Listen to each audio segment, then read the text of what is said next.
Taïwan. Tout le monde se souvient que c'est sur cette île que Chiang Kai-shek et les combattants du Kuomintang, après avoir traversé le détroit de Formose, étaient venus se réfugier après leur défaite sur le continent chinois contre les communistes de Mao en 1949.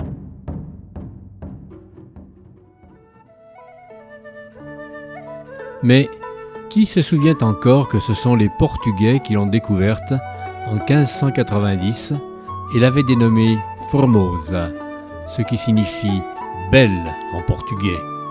Formosa. C'est aussi le prénom dont avait affublé ta maman lorsque nous avions 13 ans et que nous nous éveillions à nos premiers émois amoureux.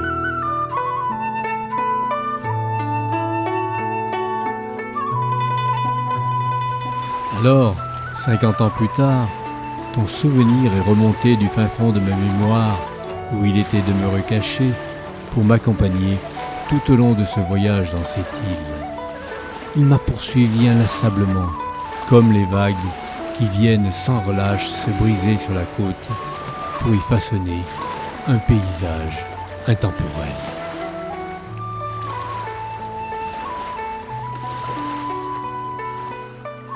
Le temps est passé, comme l'eau s'écoule des cascades, et, comme la rivière qui a trouvé son chemin à travers les gorges de marbre de Taroko, tu as fini par trouver la route qui menait à mes pensées.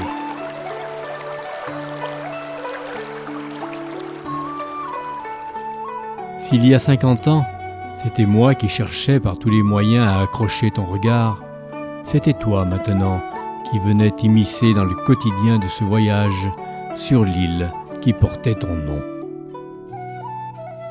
Et lorsqu'on m'expliqua que Koxinga, ce héros national considéré comme le père de la nation taïwanaise, avait conquis Formosa en chassant les Hollandais en 1662, mon esprit divagua, et je ne pus m'empêcher de me souvenir que toi aussi tu m'avais conquis, en utilisant des armes ô combien plus douces.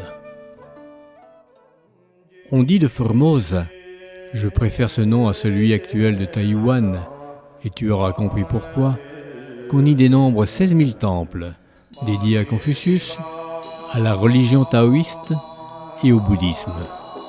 Je ne les ai pas tous vus, bien entendu, mais pour moi, elle aura été l'île aux multiples souvenirs.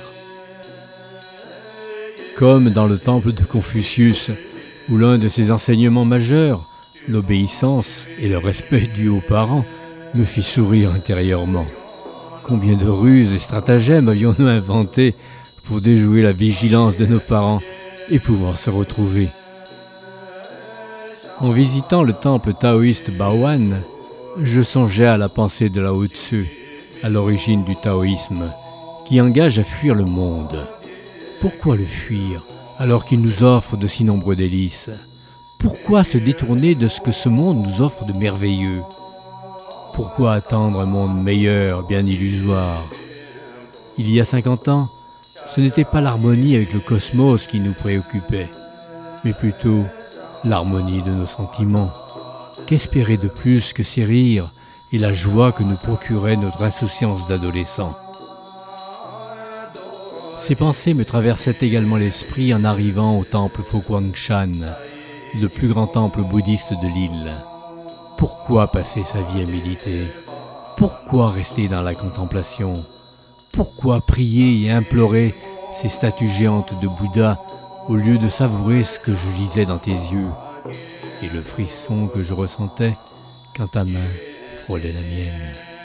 Alors, je me surprenais à m'évader et retrouver le vague souvenir de ton visage.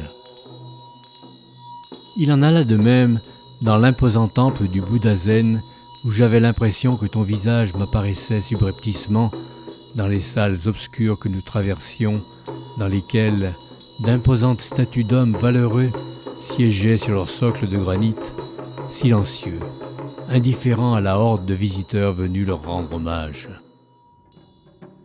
J'étais beaucoup plus sensible à l'ambiance festive qui régnait devant le temple de Matsu, la déesse protectrice des pêcheurs, ce qui me la rendit sympathique, car elle éveillait en moi le souvenir de ces fêtes où nous nous retrouvions. tout comme la cérémonie devant le temple de Jigong, où les pétards qui explosaient au passage des participants me rappelaient les pétards que nous faisions exploser le 14 juillet. À l'instar des adolescents de notre âge, nous aimions les fêtes organisées dans les villages. C'est pourquoi, lorsque nous arrivâmes dans le village de la tribu aborigène Amis, je me souvins, en écoutant leur musique, de ces fêtes de village qui étaient une occasion de se rencontrer.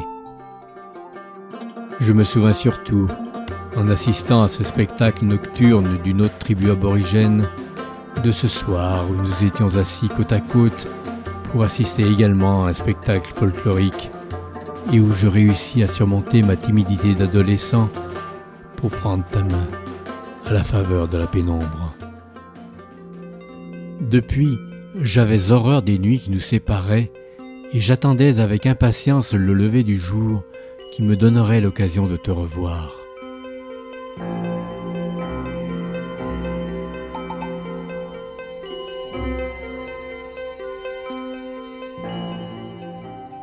À Meinong, les Hakka, les premiers Chinois originaires de la province de Henan en Chine continentale venus s'installer sur l'île, se sont spécialisés dans la fabrication d'ombrelles en papier huilé.